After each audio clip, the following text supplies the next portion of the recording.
各位观众朋友，我们才关心今天的天气。那么今天我们天气还是受到锋面云系的影响，比较不稳定。但是明天锋面云系就会逐渐的北台所以天气会转趋稳定。那么预计礼拜三一直到礼拜五白天算是相对比较稳定的3天，尤其是礼拜四降雨几率都比较偏低。礼拜三跟礼拜五都还是会有午后的雷阵雨，而且云量也都还是比较偏多。因为午后雷雨的话，要特别注意山区还是会有局部比较大的这个雨势。那么礼拜五的晚上还会再有一波锋面云系南下，持续影响到礼拜六的白天一整天甚至可能礼拜天的这个上半天，所以大家未来几天有在规划一些这个工作的话、行程的话，可能稍微留意一下天气的变化。另外来看一下今年的第3号台风彩云那目前的中心位置还是在这个菲律宾的东南方海面上。那么预计未来会持续往西北方向移动大概在礼拜四的时候会影响到菲律宾的吕宋岛。那么目前还是一个轻度台风的等级，只是说整体来说它的发展条件不算是很好所以未来会怎么走两个这个方向，第一个是有可能往南海的方向来前进，但是往南海移动之后呢，在过不久也会有逐渐消散掉的一个趋势。那么大概在礼拜五的时候要留意，它如果说消散掉的话，它的水汽可能会随着偏南风来到我们台湾这附近会有这个水汽增多，比较容易有午后雷阵雨的情况。那么另外就是往我们台湾的这个东方海面来北上移动不过整体来说直接影响到我们台湾的几率都是比较偏低但是未来几天还是持续观察这个彩云台风的最新动态另外来看一下，在我们今天的卫星云图，我们台湾还是持续受到锋面云系的影响。那么明天的话，锋面的位置会逐渐的往北边移动所以在这个过程里面天气还是有点不稳定那么整体来说云量还是比较偏多，会比较容易有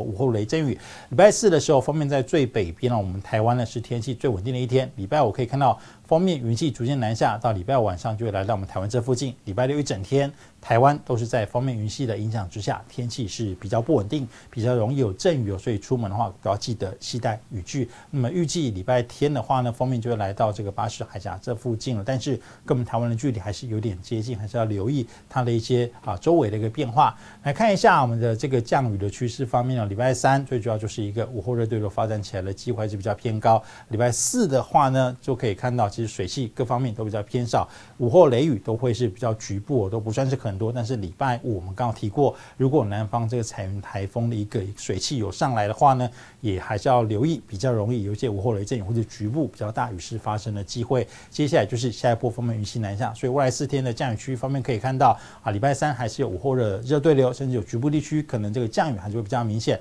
礼拜四是最稳定的一天。礼拜五的话呢，午后热对流，另外晚上锋面云系南下。礼拜六锋面云系影响全台湾都有下雨的机会。好，另外来看一下在这个温度的部分北部呢，在外几天温度会逐渐的又回到比较炎热，32到34度。礼拜六因为云量偏多，锋面南下的关系往下降到26度。接下来礼拜天又回到30度以上。那么在我们的这个中部的话呢，也是一样有受到礼拜六锋面云系南下的影响。其他像礼拜三到礼拜五是31到35度，礼拜六下降到27度，礼拜天又回到大概31到33度左右。另外在我们南部可以看到